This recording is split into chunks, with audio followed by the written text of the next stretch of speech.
कविता के बारे में हमने अच्छे से जानकारी ले ली है। अब हम कविता के स्वाध्याय की तरफ जाएंगे। आपको लिख लेना है, मैं धीरे धीरे आपको बताती जाऊंगी। पाठ के आंगन में पहला क्वेश्चन रहेगा, सूचना अनुसार कृतियां कीजिए। में पहले है, तारों के उदित और अस्त होने के बारे में कल्पना। तारों के उदित और अस्त होने के बारे में कल्पना। यहाँ पे हमें 4 बोल दिए हैं, उन्हें हमें आंसर या आपको जवाब लिखना है। पहला आप जवाब लिखोगे, पहले आप चारों में से किसी में भी बोल में आप लिख सकते हो। पहला लिखो, सूर्य संध्या का उपहार धरती को देता है। सूर्य संध्या का उपहार धरती को देता है। सूर्य संध्या का उपहार धरती को देता है। दूसरा आप लिखोगे, रात के समय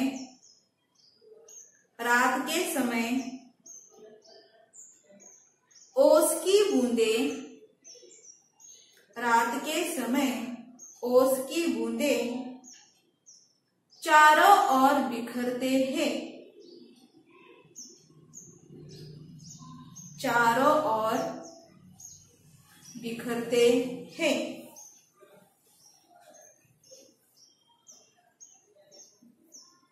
तीसरा लिखोगे,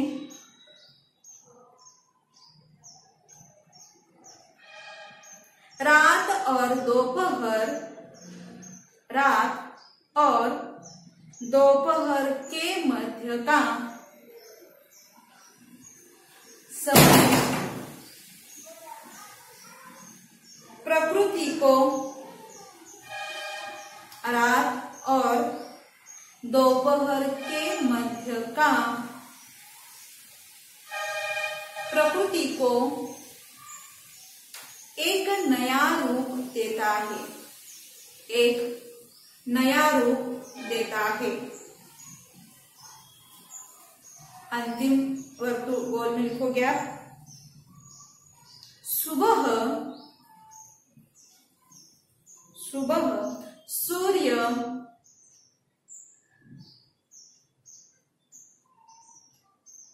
ओस की बूंदों को,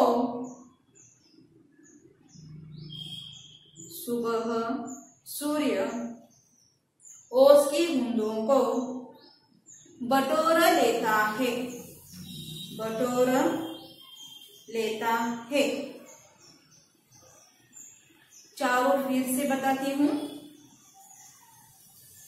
सूर्य संध्या का उपहार धरती को देता है। सूर्य संध्या का उपहार धरती को देता है। दूसरा, रात के समय ओस की बूंदें चारों ओर बिखरते हैं। रात के समय ओस की बूंदें चारों ओर बिखरते हैं। तीसरा,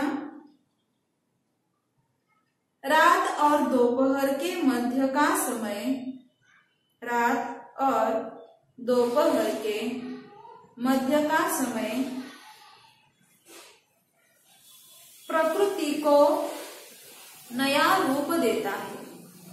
प्रकृति को नया रूप देता है। लास्ट, सुबह सूर्य ओस की बूंदें बटोर लेता है। सुबह सूर्य ओस की बूंद बटोर लेता है। अब दूसरा क्वेश्चन रहेगा, चांदनी रात की विशेषताएं। चांदनी रात की विशेषताएं। इसमें लिखोगे आप, पहला, चंद्रमा की चंचल किरणें, चंद्रमा की चंचल किरणें जल थल में खेल रही है। जल थल में खेल रही है। चंद्रमा की चंचल किरणें जल थल में खेल रही है। दूसरा लिखोगे,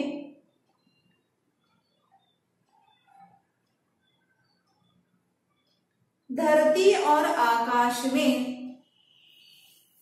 धरती और आकाश में चांदनी बिछी हुई है। चांदनी बिछी हुई है। धरती और आकाश में चांदनी बिछी हुई है। तीसरा लिखोगे,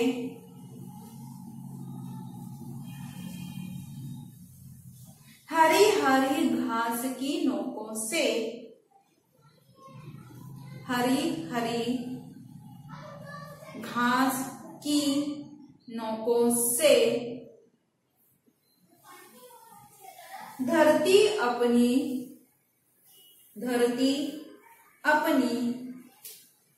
खुशियां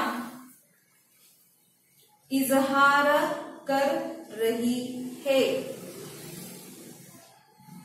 धरती अपनी खुशियां इजहार कर रही है। फिर से एक बार बताती हूँ, हरी हरी घास की नोकों से, हरी हरी घास की नोकों से धरती अपनी खुशियां इजहार कर रही है। इजहार कर रही है। चौथा लिखोगे, हवा के झोंकों से, हवा के झोंकों से सारे वृक्ष झूम रहे हैं। सारे वृक्ष झूम रहे हैं। पांचवा लिखोगे, मनमोहक सुगंध, मनमोहक सुगंध वातावरण में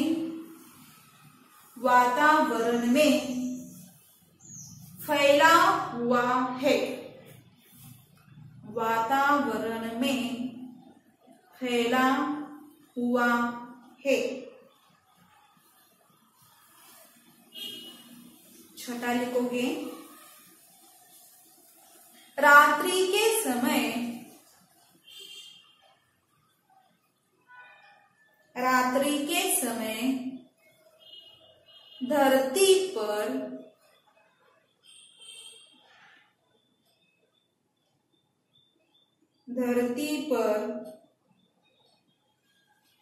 मोती के समान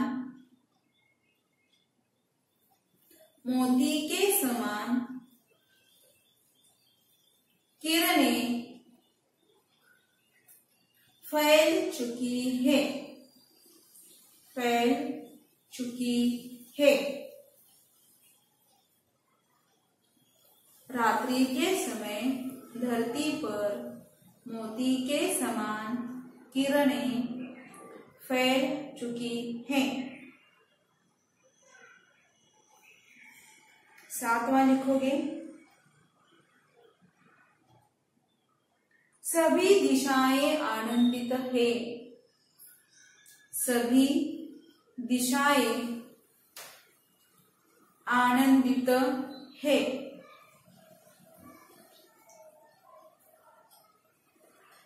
लास्ट लिखोगे, चारों ओर शांति है। चारों ओर शांति है।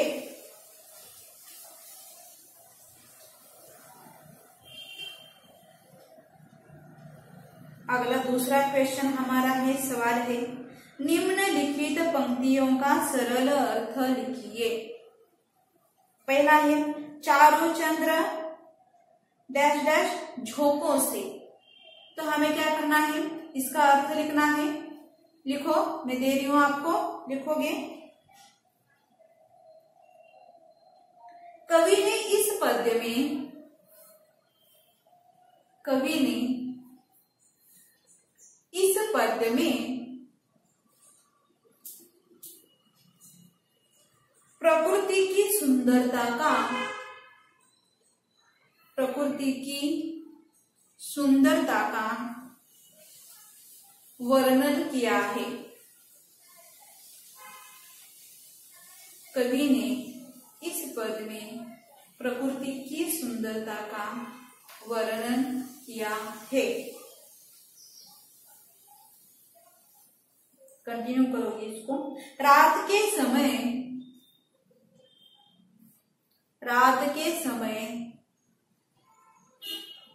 चांद की चंचल किरणें, चांद की चंचल किरणें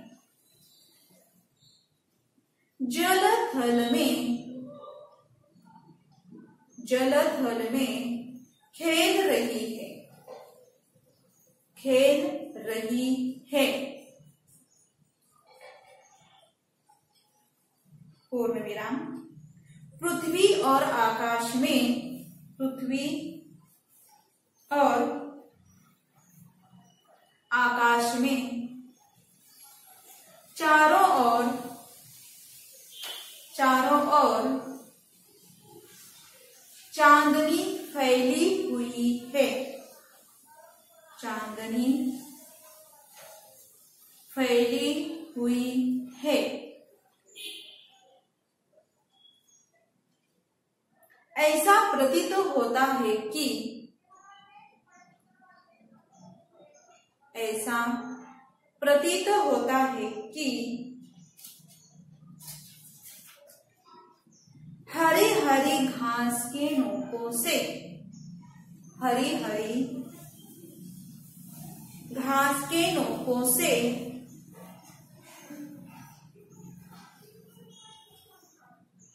धरती अपनी खुशियों को, धरती अपनी खुशियों को इजहार कर रही है, इजहार कर रही है।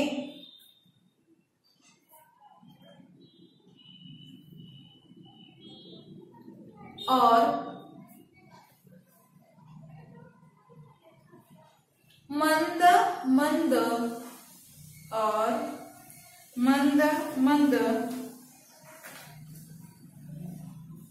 चल रही हवाओं के झोंकों से, और मंद मंद चल रही हवाओं के झोंकों से सारे वृक्ष झूम रहे हैं, सारे वृक्ष झूम रहे हैं।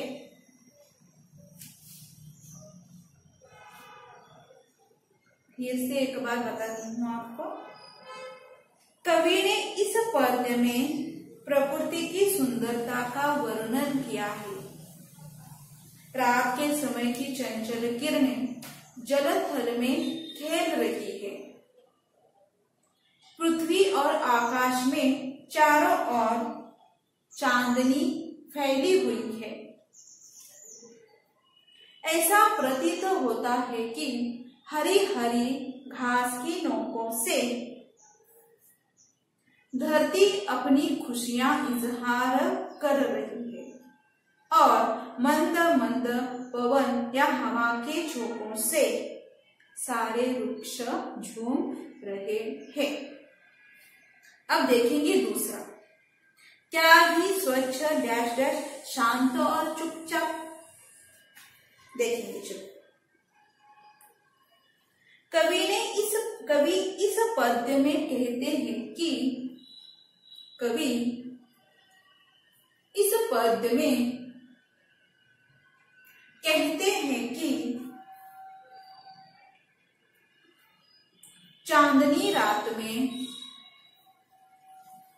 चांदनी रात में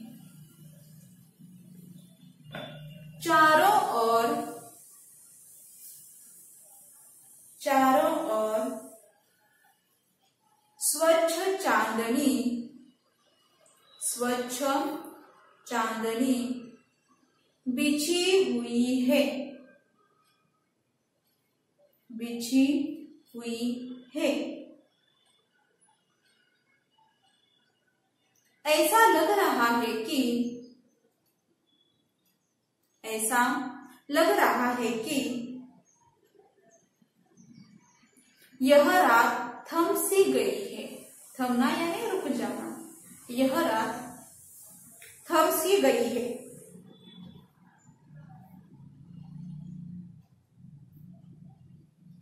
एक मनमोहक सुगंध वातावरण, एक मनमोहक सुगंध वातावरण में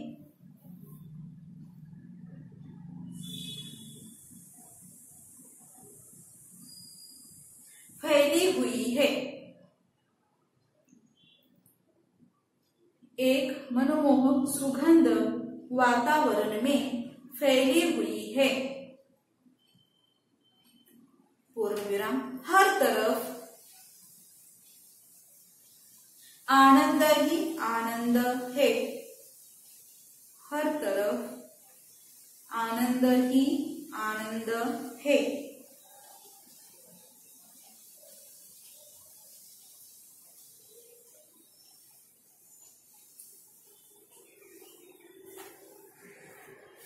इस स्तब्ध कर देने वाली, इस स्तब्ध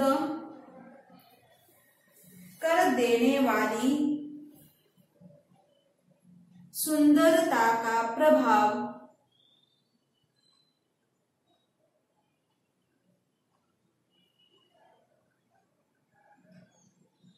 सभी की सूत्रधार, सभी की सूत्रधार नियति, सभी की सूत्रधार नियति अर्थात प्रकृति पर नहीं पड़ रहा है। प्रकृति पर नहीं पड़ रहा है।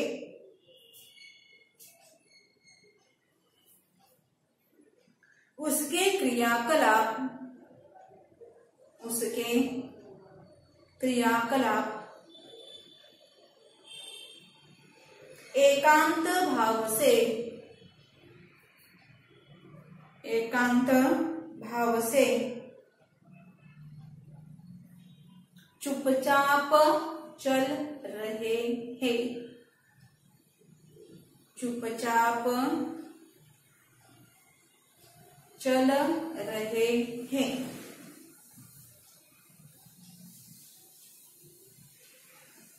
फिर से एक बार बताती हूँ आपको।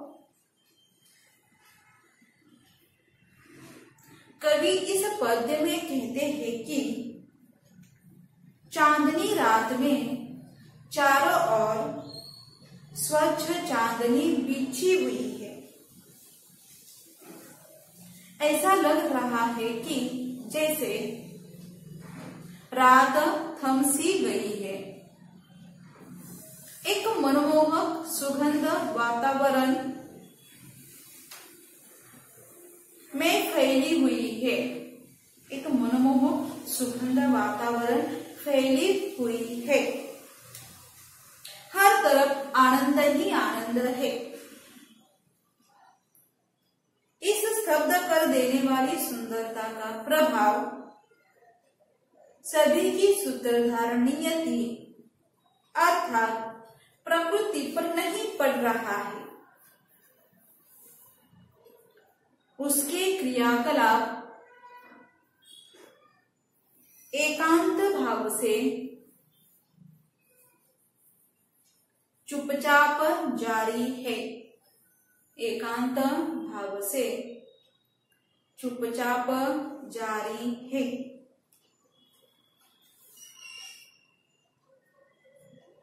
देखेंगे भाषा बिंदु। निम्न शब्दों के पर्यायवाची शब्द लिखिए।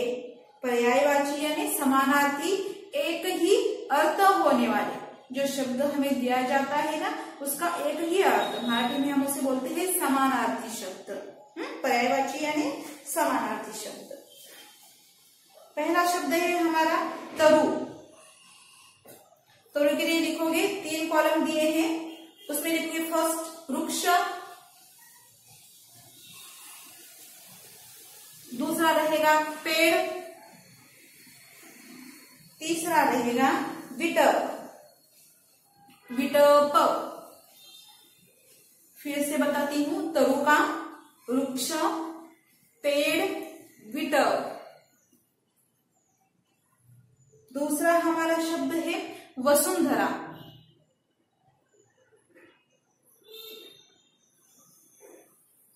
वसुंधरा, इसके लिए पहला रहेगा पृथ्वी, अवनी और धरती। पृथ्वी, अवनी, धरती।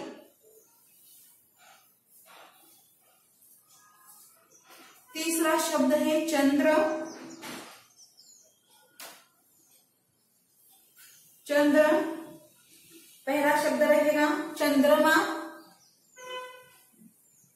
दूसरा चांद और तीसरा रहेगा शशि। चंद्र, 3 शब्द इसके रहेंगे, चंद्रमा, चांद, शशि। हमारा चौथा शब्द है कृषक।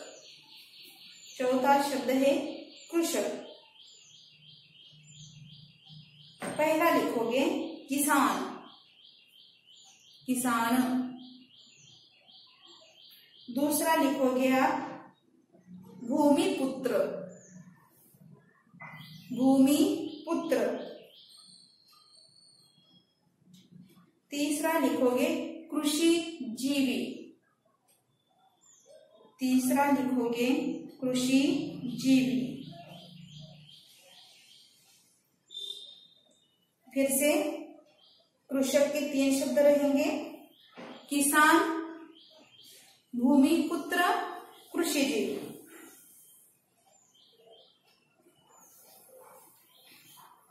नेक्स्ट है उद्यान। उद्यान, इसके शब्द रहेंगे उपवन, बगीचा, वाटिका। उपवन, बगीचा, वाटिका।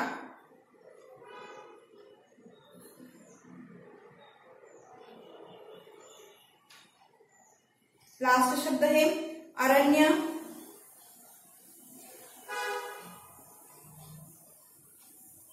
अरण्य,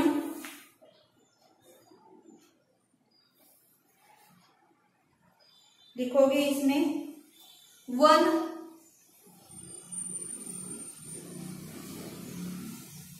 जंगल, विपिन।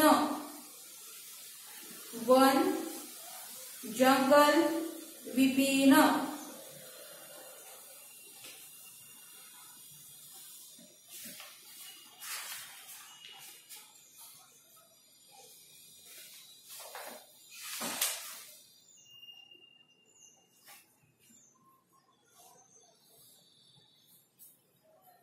तो यहाँ पे हमारा फर्स्ट कविता, जो पहली कविता है वो यहाँ पे हमारी समाप्त होती है।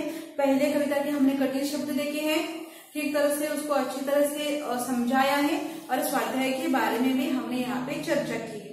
तो यहाँ पे हमारा पहली जो कविता है वो समाप्त होगी। अब यहाँ पे हम दूसरा जो पाठ है बिल्ली का बिलगुंडा, उसके बारे में भी हम थोड़ी सी जानकारियां ले लेंगे। दूसरा पाठ हमारा रहेगा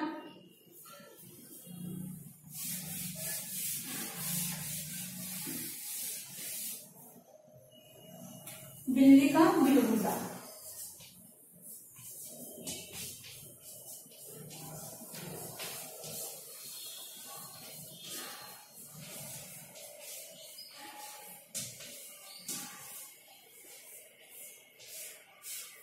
बिल्ली का बिलगुंडा। इसके लेखक है राजेंद्र लाल हंडा।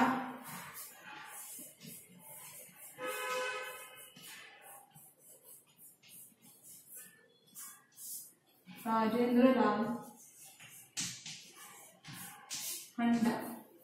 बिल्ली का बिलगुंडा, लेखक है राजेंद्र लाल हंडा।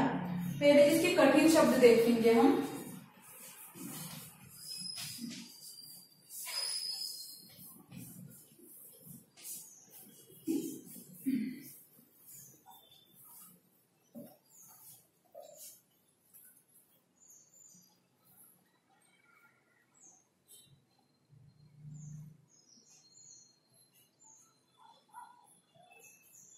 पहले लिखोगे शब्द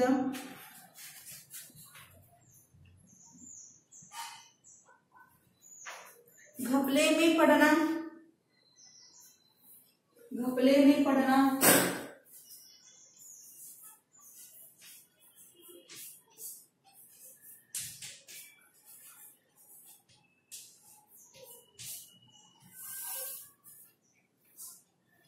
इसका अर्थ है पीछे पड़ जाना, यानी पुराना हो जाना। इस तरह से लिखेंगे। चलो, पुराना होना। घपले में पड़ना, पुराना होना।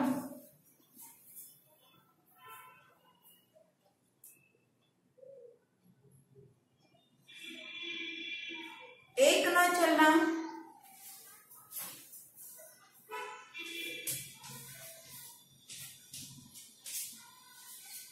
एक न चलना। किसी की भी न सुनना। किसी की भी न सुनना।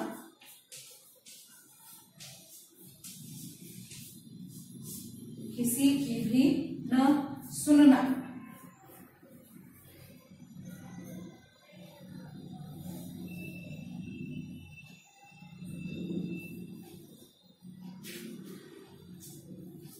रवैया।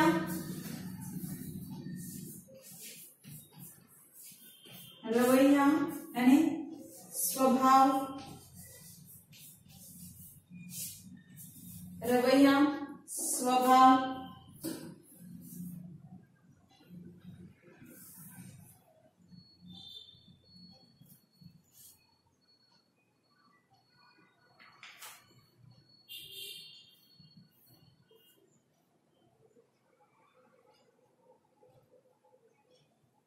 अल्पभाषी।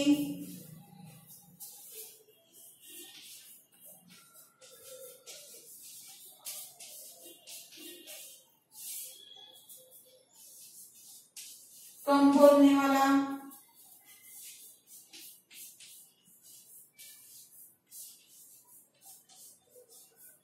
अल्पभाषी यानी कम बोलने वाला।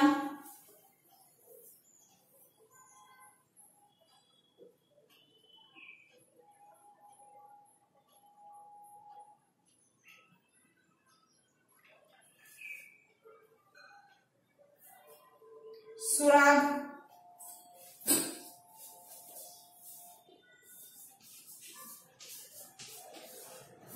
सुराग सबूत। सुराग सबूत।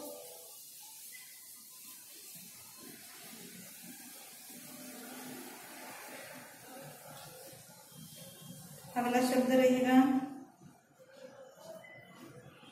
दुत्कारणा।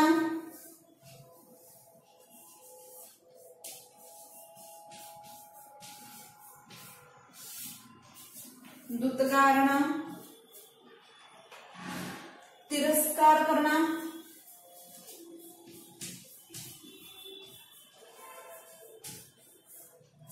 तिरस्कार करना।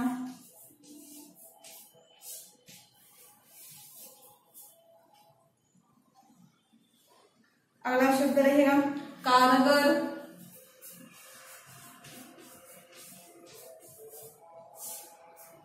कारगर, उपयोगी या प्रभावी।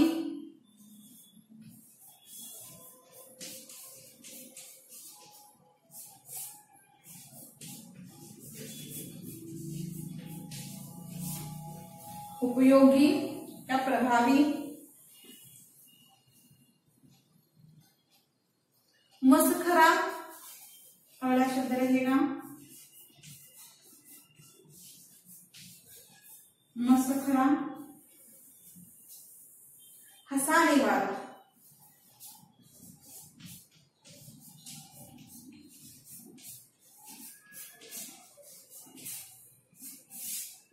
मसखरा यानी हंसाने वाला।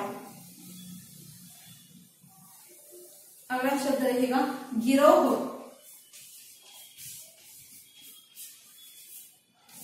गिरोह यानी समूह। गिरोह यानी समूह।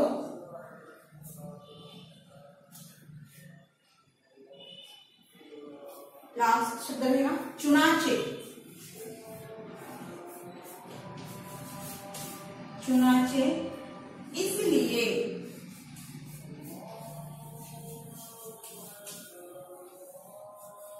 चुनाचे इसलिए। अब फिर से घपले में पड़ना, पुराना हो, एक न चलना, किसी की भी न सुनना, रवैया, स्वभाव, अल्पभाषी, कम बोलने वाला, सुराग, सबूत। अब देखेंगे मुहावरे, इस पाठ के मुहावरे।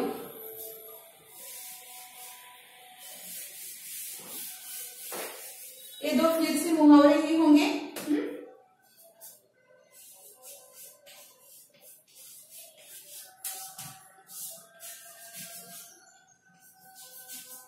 मुहावरे, घपले में पड़ना, पुराना होना, एक न चलना, किसी की भी न सुनना, और बाकी दो तीन देखेंगे आप। सिर चढ़ जाना। सिर चढ़ जाना।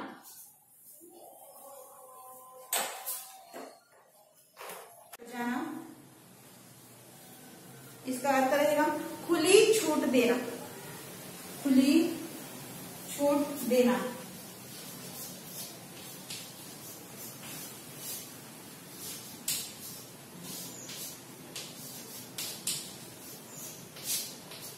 खुली छूट देना।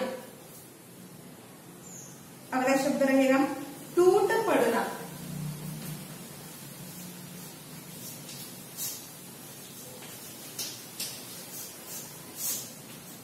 टूट पड़ना, झपट पड़ना।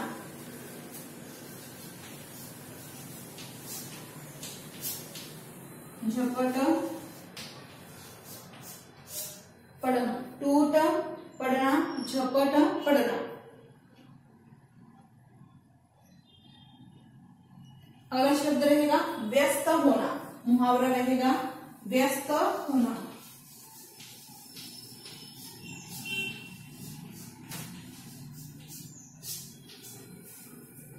इसका अर्थ रहेगा तल्लीन होना।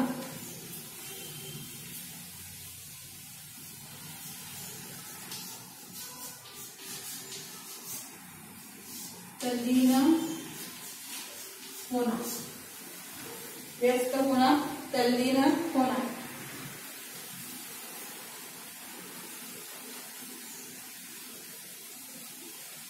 लास्ट शब्द, लास्ट मुहावरा है परामर्श करना, राय लेना।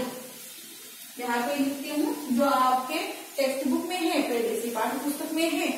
परामर्श करना,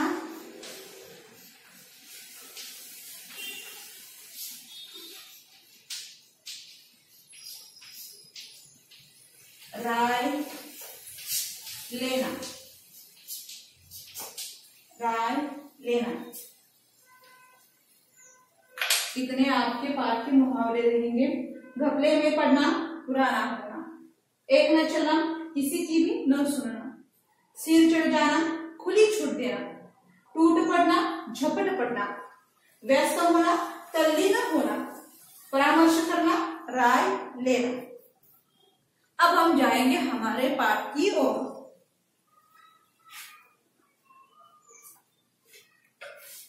पाठ का नाम है बिल्ली का बिलगुंडा। इसके लेखक रहेंगे राजेंद्र लाल हंडा। परिचय। राजेंद्र लाल हंडा जी एक जाने माने कथाकार है। कथाकार यानी कथा लिखने वाले। आपकी रचनाएं पत्र पत्रिकाओं में सतत प्रकाशित होती रहती है। सतत यानी निरंतर। समसामयिक विषयों पर आपकी रचनाएं सामाजिक समस्याओं को उद्घाटित करती है। सामाजिक समस्याएं यानी समाज में जो भी समस्याएं चल रही है, जैसे कि बेटी बचाओ बेटी पढ़ाओ, जो बेटी होती है उन्हें मार दिया जाता है, उसके बाद दहेज लेना, ये सारी जो होती है वो सामाजिक समस्याएं होती है। दलितों पर अत्याचार करना, उन्हें नौकरी न देना, आरक्षण, ये जो सारी जो बातें रहेंगी वो सारी बातें आएंगी हमारे सामाजिक समस्याओं पर। तो हमारे जो लेखक हैं वो क्या करते हैं, जो समाज में जो भी जितनी भी समस्याएं हैं उनको उजागर करते हैं, यानी हमारे सामने उसे अपने कथाओं के माध्यम से प्रकट करते हैं। कथाओं के माध्यम से हमारे सामने उन्हें प्रस्तुत करते हैं। अब देखिए गद्य संपत्ति, यानी इस पाठ में उन्होंने क्या कहा है। यह जो है वो हास्य कहानी है, तो बार बार हम हंसी आपको आ जाएगी। जीवन की किसी घटना का रोचक प्रवाही वर्णन कहानी होती है। इसमें किसी सत्य का उद्घाटन होता है, यानी किसी न किसी बात का सत्य हमारे सामने लाया जाता है। उद्घाटन यानी सामने लाना। हास्य कहानी में इसे हल्के फुल्के हंसी के अंदाज में प्रस्तुत किया जाता है। प्रस्तुत पाठ में लेखक हंडा जी ने हास्य के माध्यम से गलतफहमी के कारण उत्पन्न विशेष स्थितियों का वर्णन किया है। तो यहाँ पे लेखक ने क्या किया है कि गलतफहमी जब हमारी हो जाती है, मिसअंडरस्टैंडिंग जब हमारी हो जाती है, तो उस मिसअंडरस्टैंडिंग की वजह से क्या क्या बातें होती है। कभी कभी बहुत दुख भरी भी बातें हो जाती है और कभी कभी हंसी भरी भी बातें हो जाती है। तो यहाँ पे एक गलतफहमी हो गई है, लेकिन जो वो गलतफहमी है वह गलतफहमी क्या प्रकट करेगी, तो हमें हमारा हास्य प्रकट करेगी। तो हास्य कहानी ये होगी। ओके, देखेंगे बिल्ली का बिलगुंडा। इसके लेखक है राजेंद्र लाल हंडा। एक समय था जब घरों में बिल्ली का आना जाना बुरा समझा जाता था, परंतु आजकल की परिस्थिति के कारण पुरानी विचारधारा और परंपरा एकदम घपले में पड़ गई। तो यहाँ पे लेखक बताना चाहते हैं कि हमारी जो भारतीय परंपरा है और भारतीय परंपरा रोजों से चले आई जो बातें होती है वही मानने वाली होती है। जैसे कि क्या कहा जाता है कि चलो हम कहीं हम जाने लगे, बाहर जाने लगे हैं, अचानक से अगर बिल्ली हमारा रास्ता काट देती है तो हम क्या बोलते हैं कि अशुभ काम, अब मेरा काम नहीं होगा, इस तरह से। और कभी कभी कुछ घर ऐसे भी होते हैं, चलो अचानक से आपके घर में बिल्ली नहीं है, लेकिन कहीं किसी बाहर की बिल्ली अगर आपके घर में आ जाती है तो भी आप उसे अशुभ मानने लगते हैं। तो कभी तो लेखक यहाँ पे वही बात बताते हैं कि पुरानी विचारधाराएं थी, लेकिन अब क्या हुआ है कि वो पीछे पड़ गई है, यानी अब उन विचारधाराओं को ज्यादा से ज्यादा लोग मानने वाले अब नहीं रहे हैं। पुरानी विचारधारा पीछे पड़ गई है और नए नए विचारधारा हमारे सामने आ रहे हैं और हम उसे क्या कर रहे हैं, अपनी ओर उसे ले रहे हैं।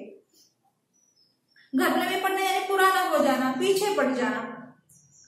वही विचार ठीक समझा जाता है जिसमें काम चले। अब क्या होता है कि जहां काम चले वो अच्छा, इस तरह से विचारधाराएं प्रकट हो रही, सामने आ रही है।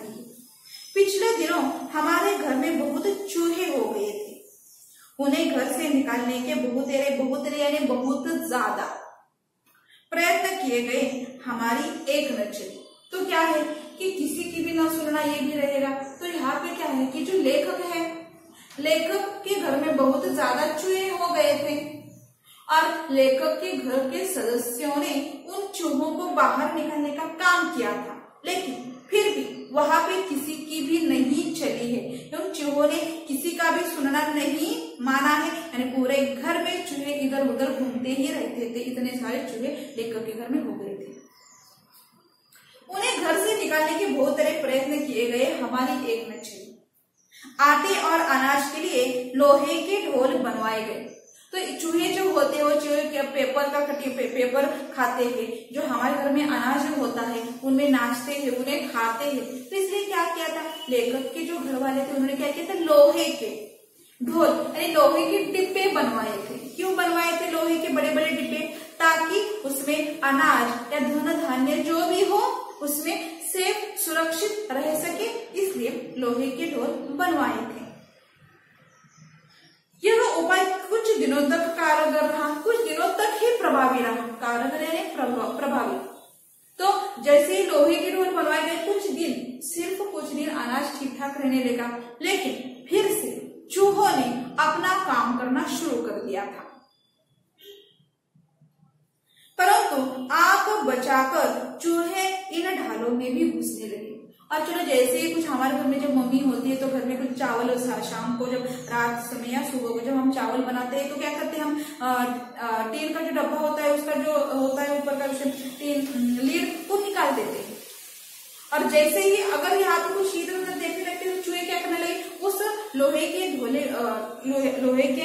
ढोल में भी जाकर बैठने लगे। यानी फिर से वह अनाज खाना उन्होंने शुरू कर दिया था। यानी किसी की भी अब नहीं सुनने वाले थे वो चूहे। इस समस्या पर कई मित्रों से परामर्श किया गया। तो लेखक भी तंग आ चुके थे।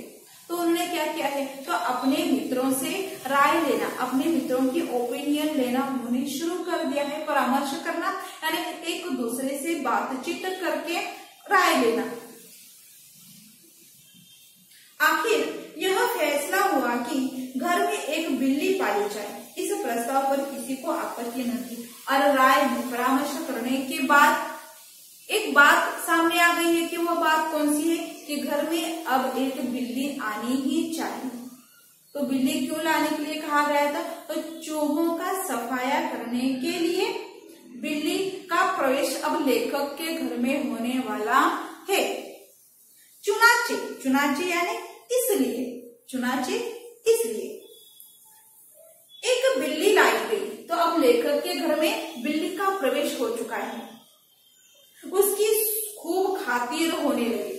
यानी क्या है, बिल्ली बहुत दिनों के बाद लेखक के घर में आई थी, इसलिए बहुत सारे उसे लाड़ प्यार करने लगे थे। अगर हमारे घर में भी बिल्ली होती है तो हम क्या करते हैं, हम भी उसका लाड़ प्यार करते हैं। क्या करते हैं, उसे दूध पिलाएंगे, उसके बाद वो हमारे गोदी में आके बैठ जाती है। हम प्यारे से उसके शरीर पर हाथ फैलाते रहते हैं, हमारे पास वो सो जाती है। ये सारे जो है उसे हम लाड़ प्यार खातिर होने लगे।